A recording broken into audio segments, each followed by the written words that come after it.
Hello, inflation fighters. Thank you for joining me, the Penny Nanny, where we watch over every cent. Thoughtful Thursday today. And I just wanted to share with you a kind of a funny story. This weekend, my husband got on a cleaning binge and he vacuumed out the couch, under the cushions and on the cushions, and did all that stuff. Just because our dogs are starting to shed a little bit more with the weather change. So in doing so, he discovered these and discovered these. So now I have 3 pairs of reading glasses until they get lost in the couch again. But anyway, it's kind of a funny note there. It's like, hey, I gained 2, just cleaning, I gained 2 pairs of glasses that I thought were lost forever, couldn't find them. So now we do have in our sofa, there's like a drop down behind the framing.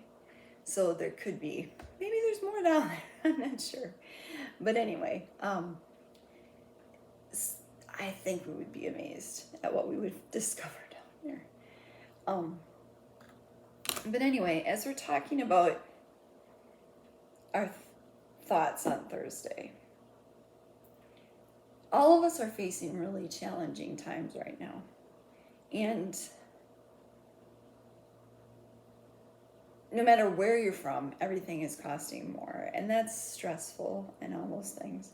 And it's a stress, and that can affect your mood, and it can affect how you're viewing the world and the things around you.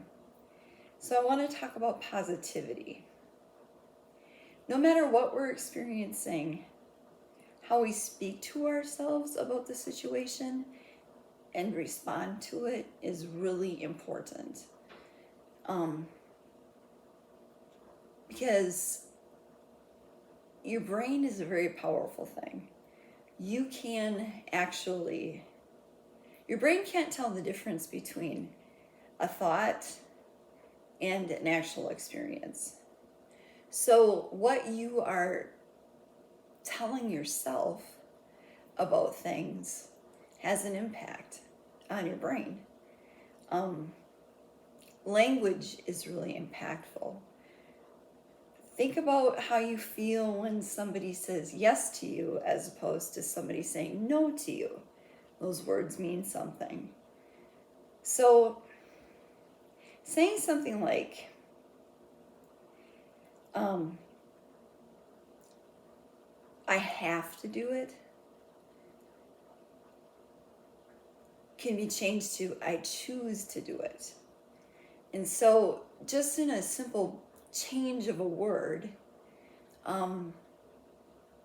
you can find yourself feeling a little bit better about a situation. Now, here's another example.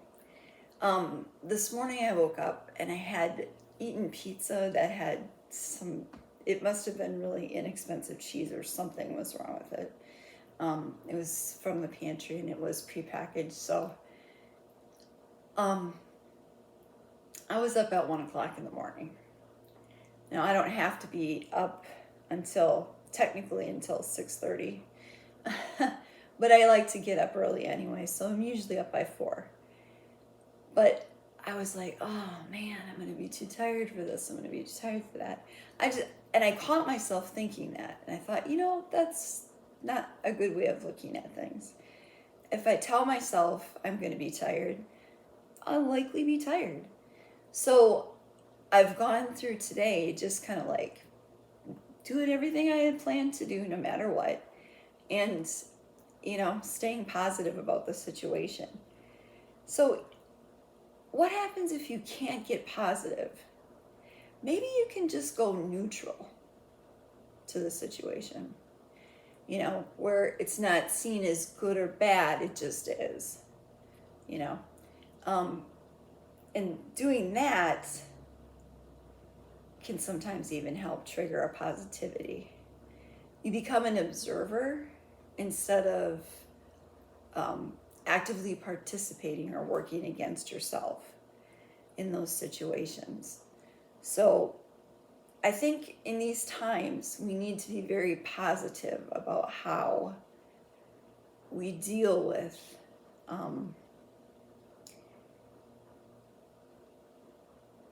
our circumstances. You know, you can get down on yourself for having to go to food pantries. There's a big stigma about that, but it's getting less and less. I know one of the things that really bothered my husband is, now when I had my business, I had a big SUV just to carry all of the laundry and things like that. And then he had a little sports car. And that was kind of like our get around town during the summer vehicle. But this last winter, when I got sick, we decided to just go down to one vehicle. And it was really difficult to make a choice of what to get.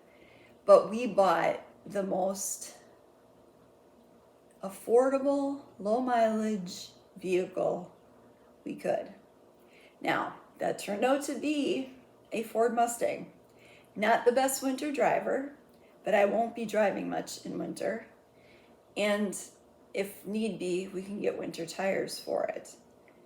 But my husband was like, you're gonna go to a pantry and you have this sports car as the vehicle, you know, people are gonna judge you, things like that. And I just thought to myself, that's their problem, if that's how they feel. But I've discovered in going to all these pantries that people who have really nice cars are going.